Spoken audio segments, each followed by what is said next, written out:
matinale Pulsar, 7h30, 9h30, à la volée. Et à la volée, je suis très heureuse d'accueillir le professeur Mafiosili qui vient à peine de finir de s'installer. Bonjour professeur. Bonjour cher ami. Et merci beaucoup d'être avec nous ce matin. Vous êtes, je le rappelle, professeur émérite de l'Université Paris-Descartes, spécialisé dans les études des valeurs post-modernes, dans les questions de révolte et de violence. Et je vais citer cet ouvrage, Essai sur la violence aux éditions du Cerf. Aujourd'hui, justement, tout ça est vraiment, comme toujours d'ailleurs avec vos ouvrages et vos recherches et vos études en général, d'actualité. D'actualité, puisque je vous propose qu'on écoute quelques extraits, qu'on regarde quelques images. Eh bien, la France se révolte, la France des paysans se révolte. On va voir des tracteurs sur les routes, ils bloquent des autoroutes, ils bloquent des axes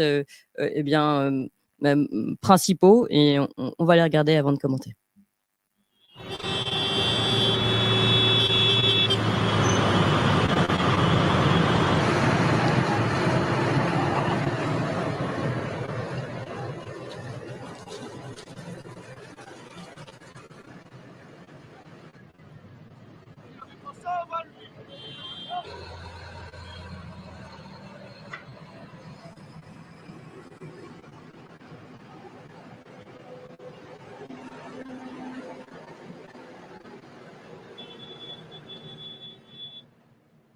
Ah, puis il y a une autre image que j'aimerais bien voir, c'est un agriculteur qui dit que ils sont révoltés, que c'est pas en changeant, en faisant une petite réformette que cela changera, qu'ils iront, si ça continue, ils iront jusqu'à Paris. Je vous propose qu'on l'écoute. Ouvertement, hein. Aujourd'hui c'est ici, hein. Mais pour moi, la prochaine étape c'est Paris. Il faut les faire trembler en gros. Et la troisième étape, si Paris ça bouge pas, parce que c'est l'Europe, c'est Bruxelles. En Allemagne, ils n'ont pas les mêmes réglementations qu'ici. En Italie aussi. On utilise des produits nous, qui sont interdits, qu'ils utilisent en Italie ou en Espagne. Donc où est l'Europe? Pour moi, où est l'Europe?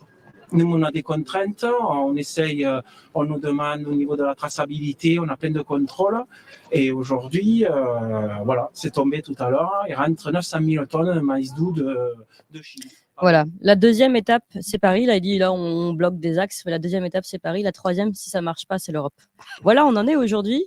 On est vraiment dans un temps qui semble insurrectionnel, professeur Mafiosili. Oui, je crois que c'est le mot. Moi, je n'ai pas de compétences pour juger la légitimité de la violence. Oui. Non, de la violence de ces agriculteurs. Oui. Hein, je dirais que, vous savez, je considère qu'on est dans un moment. J'écris il y a quelque temps un livre qui s'appelle L'ère des soulèvements. Je pense qu'il y a tout simplement un changement d'époque que nous vivons et que tout est bon. Tout est prétexte, en quelque sorte, pour marquer le désaccord, la désaffection qu'il y a entre le peuple et ses élites, ceux qui sont censés les représenter. Cet exemple en est un frappant, moi. Vous voyez, bon, ça, je dirais, ça s'inscrit depuis quelques années dans ce que furent les Gilets jaunes, ce que furent les convois de la liberté, les manifestations de tous ordres, etc. Et je ne pense que nous ne sommes qu'au début d'un tel processus. Voilà. Donc, c'est une bonne expression. Bonne illustration. Voilà. Illustration est le mot qui convient bien pour décrire en quelque sorte, et c'est cela qui est plus important pour moi, cette espèce de désaccord qui existe, très profond, chaque fois qu'une époque s'achève. N'oublions pas ce qui se passe avant la Révolution française et d'autres moments du même ordre, etc., où une époque s'achève. Voilà, c'est tout. Oui, mais ce qui est intéressant ici, et vous l'avez dit, vous avez retracé dans l'ère des soulèvements, dans vos écrits, dans vos recherches, on voit justement, comme vous le dites, finalement, tout peut s'embraser très vite, comme il y a un terreau pour l'embrasement. Mais un embrasement, pourquoi? Est-ce que ça va mener à quelque chose, ou c'est ça c'est ma première question. Est-ce que c'est pour construire quelque chose, ou pour le moment c'est seulement pour faire tomber les têtes, entre guillemets? Et est-ce que c'est une guerre contre là on a entendu contre Paris, contre Bruxelles, ou est-ce que c'est une guerre qui va mener à une guerre de tous contre tous, de communauté contre communauté, de tribu contre tribu? Ça peut être ça. Je ne suis pas certain que ce soit une guerre civile, telle qu'il est fréquent de le dire. Moi, je pense tout simplement des guérillas. On est dans un moment où il y aura des guérillas. Excusez-moi, je vais vous dire un mot qui m'est cher et qui est difficile que l'on n'emploie pas souvent. On retient l'idée qu'il y a derrière et pas le mot, c'est histolyse. Alors, histolyse, c'est un processus corporel qui fait qu'il y a une transformation. hein, c'est-à-dire une métamorphose. Hein, quelque chose est en train, et c'est là ma réponse exactement à votre question, quelque chose se détruit et que c'est à partir de ce qui se détruit qu'une nouvelle chose naît. Une nouvelle manière d'être née. Pour moi, c'est ce qui est en train de se passer, vous voyez, alors en métamorphose. Comme une plante qui pousse, un nouvel arbre qui pousserait sur une vieille souche ou quelque chose comme Exactement, ça, qui ou se comment, régénérerait. à bien des égards, les dents de lait cessent d'être, doivent Alors, nous sommes partir, à l'ère des dents de lait. en gros, voilà. Emmanuel Macron va apprécier. Peut-être, de toute façon, c'est un histrion. Oui. Voilà, donc c'est ça, pour moi, la réponse est simple à votre question. La fin d'un monde n'est pas la fin du monde, mais que chaque fois, avant qu'il y ait renaissance, il y a décadence. Voilà. Et vous comprenez en gros, cet exemple des agriculteurs est symptomatique, hein. Enfin, je veux dire, elle est pour moi instructive et intéressante. Et puis, je suis incapable, je ne suis pas prophète, de dire quelle forme cela va prendre, s'ils iront jusqu'à Bruxelles ou autre, peut-être, à vrai dire. Mais ce qui est certain, c'est que ce n'est qu'une manifestation, hein, vous avez des illustrations, d'un désarroi général. Hein, j'insiste là-dessus, puisque vous l'avez dit, hein, j'essaie de réfléchir sur cette postmodernité naissante, qui ne se reconnaît plus, en quelque sorte, dans ce que furent les grandes valeurs modernes. Voilà, c'est tout. Alors, décadence, on est dans cette ère de décadence. D'abord, est-ce que vous pouvez nous donner un petit mot peut-être sur cette période de décadence, sur les symptômes de cette décadence? Et ensuite, encore une fois, sur les soulèvements. Là, comme vous le dites, on est dans une des manifestations de ces soulèvements. Mais pensez-vous que ça va encore durer longtemps? On dirait qu'à chaque fois, ce sont des petits feux pour le moment qui n'embrassent pas l'ensemble du pays. Est-ce que ça va, d'après vous, c'est comme ça que ça peut progressivement faire changer le corps social, ou finalement il va y avoir vraiment un véritable feu? Comment vous C'est difficile, et je vous ai dit, je imaginez? ne suis pas prophète. Oui, oui, bien sûr. Mais d'abord sur la décadence. La décadence dans le sens simple du terme, hein, excusez-moi, j'aime les étymologies, Oui. décadare, et ce qui tombe, tout simplement. Tombe une certaine les trois éléments qui ont bien marqué la modernité, l'importance de l'individualisme, le progressisme, demain on ira, demain les lendemains qui chantent, et le rationalisme, tout est pensé rationnellement. Oui. Voilà le tripode pour moi de la modernité, et ça, cela est en train de cesser. Mais je dirais les élites, encore une fois, ceux qui ont le pouvoir de dire, s'y accrochent, le pouvoir de dire et de faire. Quand je dis élite, soyons clairs, hein, politiques, journalistes de divers ordres et experts aussi, etc. Voilà, donc il se trouve qu'il y a un désaccord entre ces valeurs qu'on continue à maintenir et puis après d'autres choses qui sont en train de naître. Pour moi, c'est le nous. Hein, j'avais dit les tribus à l'époque. Oui, Hein. tout à fait. C'est l'importance Mais alors, de quelle tribu? l'émotionnel. C'est pour ça que je vous demandais, à votre avis, ce sera des guérillages, justement, des guerres de tous contre tous, chaque communauté se retrouvant dans des intérêts qui leur semblent supérieurs, ou peut-on retrouver un nous qui soit plus national ou Moi, je patriote? pense qu'on peut trouver quelque chose qui ne soit plus simplement de l'universalisme, mais ce que j'appelle l'unidiversité ou vous voyez, Oui, mais ça, on une retrouve dans l'esprit des BRICS, d'ailleurs. voilà Ça. ce qui est la mosaïque, si je prends cette image, etc., où il peut y avoir une cohésion à partir de la différence. Oui, Voilà, on reconnaît la souveraineté de chacun. En tout cas, c'est l'idée des BRICS. exactement, et c'est la multipolarité, etc., qui est en jeu, et que d'une certaine manière, nos élites françaises, à côté, bien sûr, de la domination un peu de ces bâtards que sont les Américains, ne veut pas reconnaître. Voilà, hein, il y a de ce point de vue une soumission à l'américanisation là, c'est la guerre du de monde. dogmes, Voilà. le progressisme dont vous parliez et cette nouvelle vision des Et choses. une autre manière d'être, si vous voulez, qui met l'accent davantage, pour moi, j'ai dit, sur la racine, la tradition, même le localisme sous ses diverses modulations. Hein, moi, j'ai une formule pour dire cela, le lieu fait lien. Voilà. Alors peut-être qu'on a dans l'expression de ces agriculteurs une des manifestations. Je ne sais pas quand ça va s'embraser, hein, et si ça va s'embraser dans sa totalité, c'est votre remarque également. Hein. Je vais vous dire une chose très simple d'un auteur, moi, qui m'a beaucoup inspiré, qui s'appelle Sorokin, peu importe, il n'est pas connu, c'est un sociologue américain, spécialiste de la culture, et qui montre qu'à certains moments, il y a une saturation. Eh bien, et que cette culture, ça ne marche plus. Bon, c'est saturé par fatigue, usure, voilà, on passe à autre chose. Et l'exemple qu'il donne, c'est le verre d'eau. que je sale et que je sucre, je ne m'en souviens plus bien. Il y a une lente sédimentation et on ne voit pas cette sédimentation, mais l'expression française d'ailleurs traduit bien cela. Le dernier grain de sel ou de sucre fait que le verre d'eau est saturé. Voilà. Alors voilà, donc il me semble quand même actuellement, depuis quelques années, et nous en Oui, sommes tous témoins, que la saturation commence à se manifester. Vous voyez, de plus en plus qu'il y a une fortement. lente sédimentation. Prenons-le, cet exemple, en effet. Et moi, je ne pense pas que ce soit un linéarisme entre les gilets jaunes et ce qui est en train de se passer. C'est pas la même chose. Mmh. Mais manifestement, c'est autant, encore une fois, de grains de sel ou de sucre Mmh. qui Qui fait que le s'ajoute dans verre ce d'eau, à un verre, moment oui. donné, ne va plus supporter cela. Non, c'est très, très intéressant et j'aime beaucoup cette analyse, en effet, que vous veniez d'aborder. Vous avez parlé de multipolarité, qui est la vision qu'on peut avoir pour l'international. Et quand on analyse un peu ce qui se passe aujourd'hui au niveau géopolitique, on voit des pays qui sont très, très différents. La Chine, la Russie, des pays du Proche-Orient, des pays d'Amérique latine se réunir et se mettre d'accord pour dire nous reconnaissons que vous avez des traditions fortes au sein de chacune de vos nations. Vous avez votre identité, et nous reconnaissons votre souveraineté. Mais nous nous allions, nous, pour des intérêts on va dire, économiques ou autres. Et finalement, ce que vous venez de dire au niveau, on va dire, plutôt national, c'est ces groupements qui pourraient se retrouver à travers leurs racines, leurs traditions, leur localisme, comme vous l'avez dit. C'est presque le même phénomène qu'on peut voir émerger avec ces pays des BRICS ou comme on l'appelle, du Nouveau Sud ou du Grand Sud. Et dans les deux cas, c'est une émergence de la reconnaissance des traditions et de leur identité face à une forme d'universalisme ou de vision large qui tente de s'imposer à tous.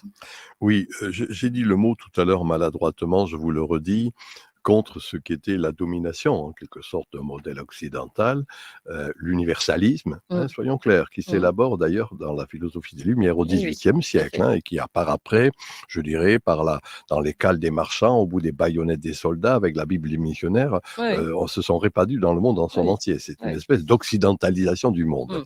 Mon maître Gilbert Durand parlait, lui, d'Orient mythique. Il disait, après cette occidentalisation, il va y avoir des Orients mythiques, c'est-à-dire, dans le fond, des pays comme le Brésil, Mmh. la Chine, maintenant la La Russie, Russie. qui ne se reconnaissent plus dans cette espèce de modèle Mmh. universalisme. Alors moi, mon hypothèse, c'est l'unidiversité. C'est-à-dire que dans le sens simple du terme, vous voyez, c'est-à-dire une espèce de, comment dire cela, une harmonie conflictuelle. Ouais, oui. Voilà, c'est-à-dire que la voûte de la cathédrale gothique, je donne toujours cet exemple, les pierres de la voûte pèsent les unes contre les autres. Il y a une Mmh. tension et pourtant c'est cette tension qui assure, sur Mmh. la longue durée le maintien de la voûte. Pour moi, c'est un peu quelque chose de cet ordre qui est en jeu, étant entendu, vous le comprenez, qu'il y a une réticence vis-à-vis du modèle occidental, Oui. du universalisme, on va dire, qui a été Centralisateur d'une voilà, certaine qui avait été façon. Oui. imposé, j'ai bien dit, je maintiens, à la fin du 19e, par Oui. les caves des marchands, baïonnettes des soldats, Bible des missionnaires. C'est Mmh. l'occidentalisation du monde. C'est plus le cas, voilà, c'est tout. Et on est dans un de ces moments délicats. Et alors, pour ceux dans le cas de notre pays, eh bien, au-delà de ce que vous avez dit concernant les BRICS, avec lequel moi je suis tout à fait d'accord, et je conviens qu'il a lieu d'y être très attentif à l'encontre de Mmh. ce qu'en France Parce qu'à on mon avis, ce qui opère. est intéressant, c'est que c'est le même phénomène, celui que vous décrivez au niveau, on va dire, national et au niveau Oui, international, oui, oui, je finalement. pense que c'est quelque chose de cet ordre qui Mmh. est en jeu. Ce n'est plus, si on reprend notre exemple français, ce n'est plus la République une et indivisible, mais la Respublica, la chose publique. Mmh. Ou encore une fois, je maintiens cet oxymore, une harmonie conflictuelle. Mmh. C'est-à-dire Oui, que c'est très puisse intéressant. exister, encore une fois, quelque chose où ça tient ensemble, quoique il Ça puisse y pourrait avoir être une les vision aussi des différences. régionalismes face à un Paris centralisateur, Exactement, par exemple, hein. exactement. C'était la vieille guerre des jacobinistes. Moi, je pense qu'il y a en gestation ce que j'appelle l'idéal impérial, c'est-à-dire ce qu'était le Saint-Empire romain germanique, par exemple, où il y avait un lien symbolique, mais la vraie réalité, c'était la région. la cité, Mmh. hein, voire le canton, quoique celui-ci n'existait pas. Mais Oui. enfin, disons la cité dans le sens simple du terme. Alors pour ça encore faudrait-il qu'il y ait des identités dans chacune de ces ce qui Et n'est pas toujours le cas. Certaines ont elles sont vraiment en train de se réaffirmer, ouais, il c'est me vrai. semble, moi. Il me semble, il faudra voir ça avec un peu d'attention. Vous voyez, par exemple, quand on regarde ce qui s'est passé à la Révolution française, il y a eu cette espèce de chose, totalement loufoque qui était la départementalisation, hein, c'est-à-dire Mmh. des départements, Mmh. hein, 1 heure, à cheval Oui, pour aller d'un lieu oui, de la capitale, oui. enfin de la région au bout du département. On voit bien que ça, c'est un truc très rationnel. Est en train de revenir la dimension, régionale, hein. Bon, moi, je suis de l'Occitanie, il y a les Basques, il y a les Bretons, les Alsaciens, et cetera, et cetera. Alors, il ne faut pas oublier, à mon sens, il y a quelque chose de cet ordre qui est en gestation, voilà. Alors, pour que cela s'exprime, pour que cela contre, encore une fois, le jacobinisme dominant, hein, la verticalité, qui est plus ancienne que le jacobinisme, le colbertisme, Oui, oui. etc., Oui, hein. oui. Eh bien, cette espèce de verticalité cesse, il y a, des réactions, et les réactions telles que celles des agriculteurs de nos jours en sont une expression. On est dans un moment, soyons clairs, et puisque vous avez cité mon livre sur la violence, j'y reviens, où dans le fond, la violence est fondatrice. Mmh. Pour justement aborder un autre état des choses. Et c'est cet autre état des choses qu'il y a lieu d'analyser. La violence est fondatrice et nécessaire? Pour moi, la violence, elle est le sous-titre exact de mon livre, c'est, et bon, Essai sur la violence banale et fondatrice, hein. Mmh. C'est-à-dire que, chaque fois qu'il y a quelque chose qui se crée, eh bien, nécessaire, oui, l'animal humain est un animal, il ne faut Mmh. pas l'oublier. Donc il y a cette forme d'agressivité, et elle peut être fondatrice, et ça ne sert à rien de la nier. Même dans l'amour, il y a de la violence originelle, si Bien je sûr. puis dire. Ouais. Voilà, donc d'une certaine manière, oui, c'est fondateur. Très intéressant, on enverra une note à l'Élysée. Non, non, mais pour finir, sur une note, justement, puisque vous parlez de cette violence qu'on voit de toute façon, hein, qu'on la veuille ou pas, qu'on la prouve ou pas, de toute façon, elle est présente, cette violence, de plus en plus, on voit cette colère, on voit cette violence. Hem Pensez-vous que de cette violence, que de ce conflit, de cette tension peuvent émerger une nouvelle forme de liberté? Je pense que beaucoup de nous aujourd'hui ressentent, un mal-être et justement une forme de de de soumission à quelque chose qui n'est pas forcément, qu'ils ne reconnaissent pas comme étant leur axe de pensée. Ils y sont soumis et pensez-vous que donc à travers cette violence, il pourrait y avoir, un regain de liberté? Liberté, j'en sais rien, je vais pas vous ennuyer, je suis pas sûr que ce soit la liberté qui soit encore une valeur importante. Vous Mmh. voyez? Excusez-moi de vous le dire, Ah oui? la liberté, c'est une belle idée de la modernité. Liberté, égalité, Oui, mais fraternité, et bon, cetera, oui. quoi. Moi, je pense qu'on est en train de rentrer dans un ordre de l'amour, ordo amoris, hein, c'est-à-dire, l'ordre de l'amour, c'est la dépendance, hein, Mmh. donc mais ça sera un autre débat. C'est un peu compliqué ce que je Mmh. dis là, mais je pense que cette, valeur de liberté n'est plus une valeur postmoderne. Voilà. Il y a plutôt au contraire, je maintiens cette idée de dépendance. Oui, de C'est ça dépendance. le régionalisme, hein, c'est Mmh. ça le localisme, c'est ça, vous voyez, toute chose qui Mais fait que peut-être alors que ce que je voulais dire par liberté, c'est de ne plus dépendre d'intérêts qui nous semblent complètement, comment dire? Déconnectés et dépendre ah d'intérêts qui nous oui. semblent, eux, plus réalistes. Oui, ça, Oui. tout à fait d'accord, hein. C'est-à-dire qu'en gros, on est en train de passer, pour le dire simplement, si on réfléchit à une topique, c'est-à-dire un lieu purement vertical, Oui, à quelque chose qui est de l'ordre de l'horizontalité, voilà. oui. Et que dans le fond, ce que j'ai appelé le temps des tribus en son temps, ce que j'appelle maintenant l'idéal communautaire en gestation, c'est ce qui est, de mon point de vue, va se manifester. Et c'est quand il y a des blocages par rapport à cet idéal communautaire, qu'il y a des révoltes, qu'il y a des soulèvements. Voilà, c'est tout. Mmh. C'est-à-dire quand on n'accepte plus quelque chose qui nous est imposé arbitrairement par en haut, pour Oui, le dire mais là, on simplement, retrouve voilà. exactement, dans vos termes, scientifiques et de professeur, on retrouve exactement l'illustration de cet agriculteur tout à l'heure qui nous a dit, «Bon, la prochaine étape, c'est Paris et ensuite c'est Bruxelles». C'est cet Bien axe sûr, oui, qui nous est voilà, imposé exactement, de oui, oui, Bruxelles, de oui, voilà. Paris Oui, et oui, qui oui. ne comprend absolument rien aux problèmes concrets et régionaux, locaux, attachés, enracinés de ce pauvre agriculteur qui tente de se En survivre. gros, c'est ça. Je considère, si vous voulez, que c'est la fin, encore une fois, de cette pure dimension verticale, encore une fois, qui impose par en haut ce que doit être le monde. C'est une bonne nouvelle finalement que vous nous annoncez. C'est en tout cas quelque chose qui est en gestation de mon Oui. point de vue. En tout cas, Oui. moi, c'est mon analyse depuis de longues années sur Oui, tout à cette fait. postmodernité en gestation. Comme toujours, dans la crainte et le tremblement, c'est Oui. difficile, soyons clairs, etc. Là, il y a ces formes de violence qui fait que c'est le résultat, si vous voulez, d'une société où on a voulu hygiéniser, pasteuriser, en quelque sorte. Les dernières 3 années sur le covidisme en sont une bonne expression, etc. Et donc, à l'encontre de cela, il y a des réactions dans le sens simple du terme. Il me paraît que ce qui est en jeu, c'est une de ces réactions dans le vrai sens du mot, etc. Et habituellement, quand je vous lis et vous écoute, vous parlez d'apocalypse aussi, c'est-à-dire on arrivera à un temps de la révélation. Ah oui, exactement. J'aime beaucoup ce mot d'apocalypse. Parce que non, mais je vous remercie parce que très souvent on oublie le sens des mots et que ça signifie révélation. Vous avez compris, de mon point de vue, on est dans un moment où de révélation. Et que, à bien des égards, les élites ne veulent pas le voir. Et en particulier la médiocrité de la médiacratie, les médias qui d'une certaine manière. Donc plus ils bloqueront, plus cette violence s'affirmera. Se manifestera, c'est-à-dire qu'une société équilibrée est une société qui arrive à homéopathiser, à ritualiser la violence. Encore une fois, j'ai bien dit, c'est une des structures anthropologiques qui nous caractérisent. Oui, mais voilà. Mais les sociétés équilibrées ont su exactement la fête des fous, carnaval, les bacchanales dans la cité grecque, etc. étaient des manières ce que j'appelle homéopathiser, ritualiser. Et c'est quand on ne veut pas accepter cela qu'il y a des formes alors paroxystiques. Voilà.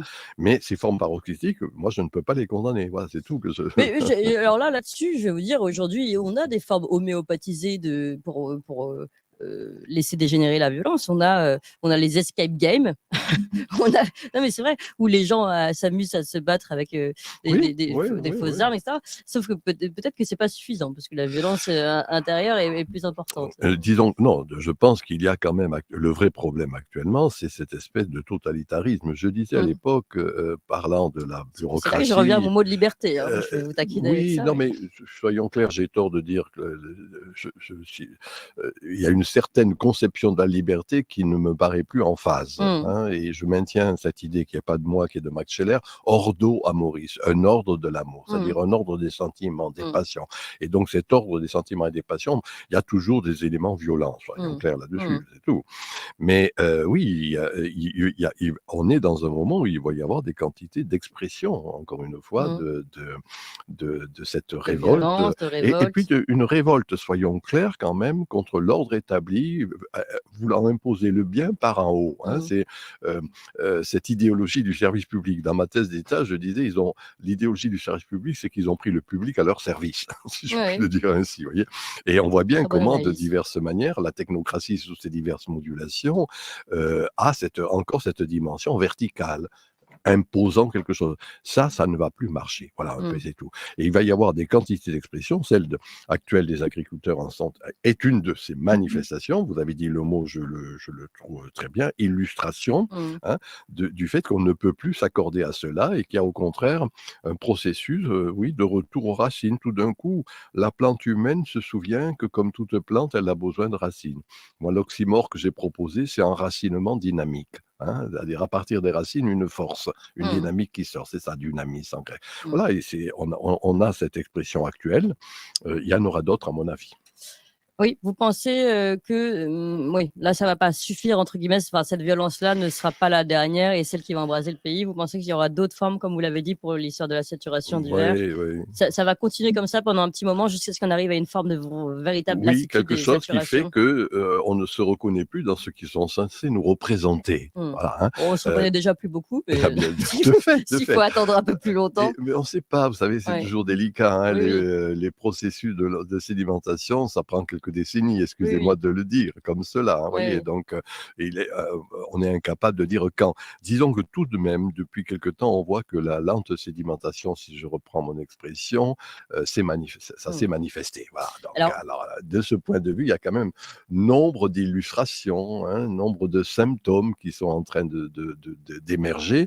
Donc, du coup, peut-être que la saturation est prochaine. Mais justement, et ce sera ma dernière question, professeur Maffesoli, parce que tout ça, finalement, vous l'avez étudié, écrit il y a de nombreuses années, les révoltes, la violence. Et là, on a l'impression que le temps s'accélère. Et je pense que pour vous qui analysez cette question depuis si longtemps, et là, vous voyez ce phénomène s'accélérer, d'abord, ça doit être passionnant, mais ça, c'est une question personnelle.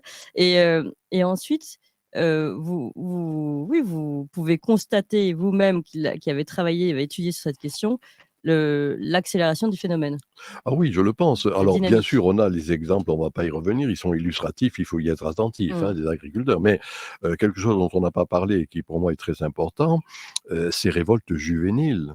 Hein, il se trouve que moi, je suis encore en contact avec des quantités de jeunes qui viennent discuter avec moi, vous voyez, etc., qui ne se reconnaissent plus du tout dans les formes établies, dans les institutions, et qui en même temps, il y a une vitalité, il y a du vitalisme, etc.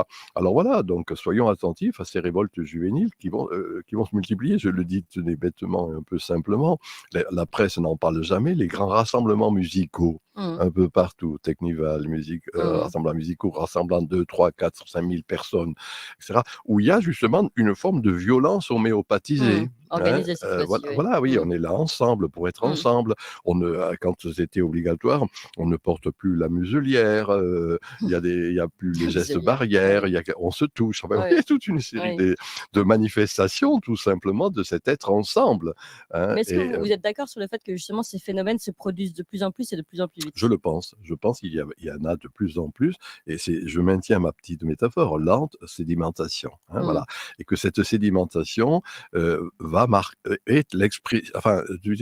sont autant de symptômes de ce refus, encore une fois, du pouvoir vertical, encore une fois, de ce qui impose.